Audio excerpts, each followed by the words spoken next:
Hey everyone, welcome to the channel or welcome back to the channel. If it's not your first time here, thanks for coming back and watching. Hey, does taking aesthetically pleasing handwritten notes on an e-ink device, is that a high priority for you like it is for me?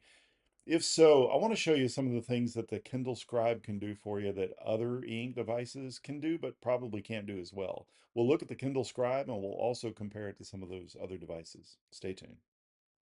All right, so let's take a look at the Kindle Scribe first. So I've pre-written some things here just to tell you what it says. It's note title. So I expect that to be the title. This would be a section heading. And then does taking aesthetically pleasing handwritten with a hyphen in there notes rank high in your priority list when choosing an e-ink device also with a hyphen? Then an indentation and a bullet point with a line. Can it refine your handwriting? Another bullet point with a line, or does it just convert to text? And then a round bullet point. If it converts to text, does it intelligently capture indentation, headers, bullet points, etc.? Another indentation. Let's see how the devices compare. So it on the bottom of each one of the devices, I'll show you which one it is. Handwritten the name of the device at the bottom. So I purposely use different things to do indentations or to do bullet points with just to see how it handles that. So first of all, in the Kindle Scribe, let's see what it does. We've got a couple of options here. I'm going to click and I'm going to bring up this menu at the top. You can see the little star button here. This is the AI that is new for the Kindle Scribe. It's available on the 2022 model and on the 2024 model. I have the 2022 here. I have a couple of options. I can summarize, let AI summarize what I wrote here, or I can refine the handwriting. So what I'm going to be talking about today is I want to take my ugly handwriting and I want to make it more aesthetically pleasing. So I can choose to refine my handwriting, and I'm going to refine the current page and hit start. Now it's also going to capture my Kindle Scribe at the bottom, which I guess that's okay. It takes about 15 to 20 seconds for it to do a page the size that I'm doing right now.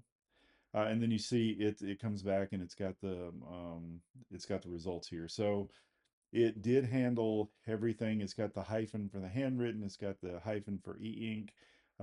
It converted all of my bullets to just regular round things, and I'm okay with that. But it only handled two levels of indentation. So here's the main level.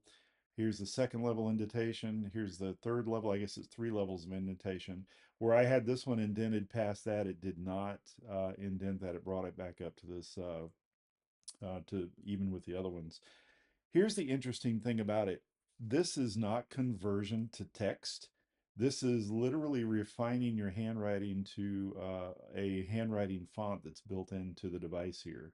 And I'll show you what I mean by that real quick. But first I wanted to go over this. So I've got a couple of different options here. I can customize it or I can add it to the notebook. I'm going to add it to the notebook in just a minute, but first I want to customize it. And then I can choose different fonts to go with. It defaults to Cadia. I can change it to Florio, Sunroom, NoteWrite. I'm going to stick with Cadia just for the time being. And then I can also change the font size. I'm going to leave it where it was. I can also change the line spacing. It's set to narrow now. I can change it to medium or wide. I'm going to leave it at narrow. And then I'm going to come back here and just add it to the notebook. So my options are to add it as the first page or as the last page. I'm just going to add it as the first page.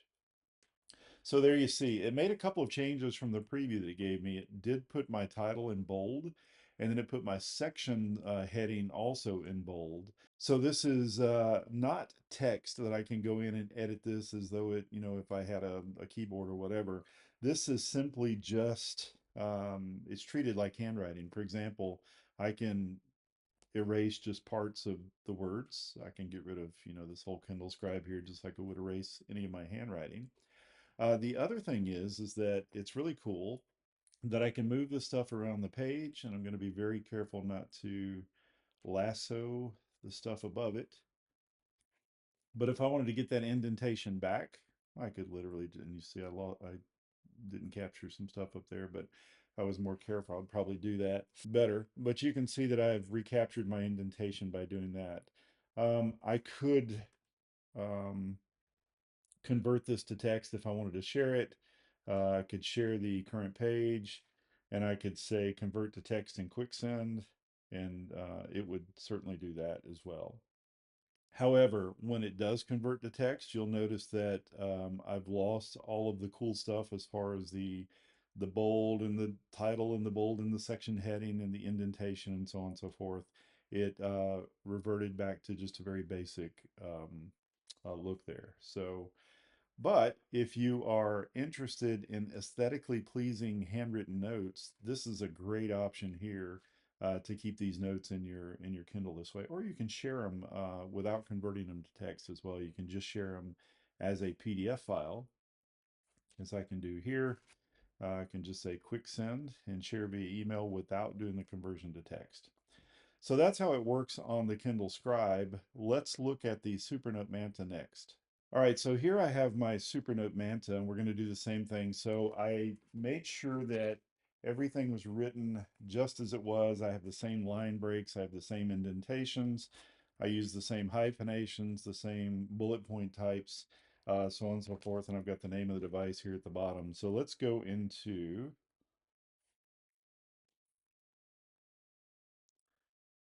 and our option is just to convert it to text here. As you can see, it handled this very similarly to what it did with the Kindle Scribe. It did recognize where I had line breaks. It kept those line breaks.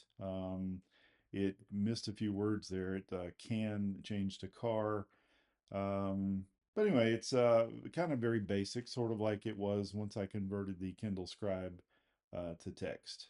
I don't have the option to refine my handwriting on the Supernote Manta. So let's take a look at the Boox Note Air 4C next. Okay, so on this one, same thing. I made sure that everything is written as closely as I could to what I had on the Kindle Scribe. And let's look at our options here for converting to text.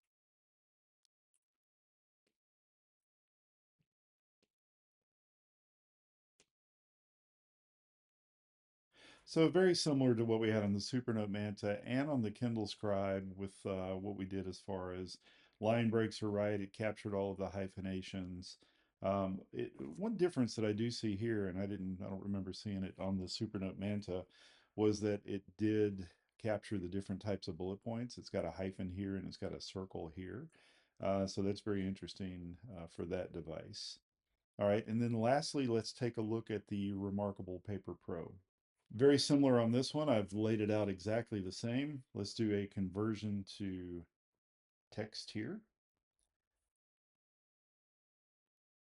The Remarkable actually did probably the best job of converting to text here and keeping some kind of structure to my notes. Um, as you can see, well, it did take my section heading and it combined it with my first sentence there. Other than that, it kept bullet points. It didn't do the indentation levels. But I would say that it probably did maybe the second best job of keeping kind of the intent of my handwritten note. Not as good as what the Kindle Scribe did.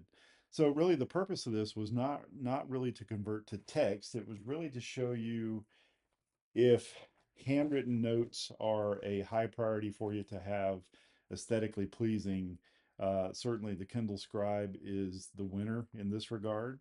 And it really just gives you a very good looking way to keep your notes in here. And of course, you can share these as well. So hopefully this was helpful for you. If you enjoyed it, please hit the like button and consider subscribing to the channel. Have a lot more content coming on all the different e-ink devices that I own. So hopefully you'll find some of that helpful as well. Thanks.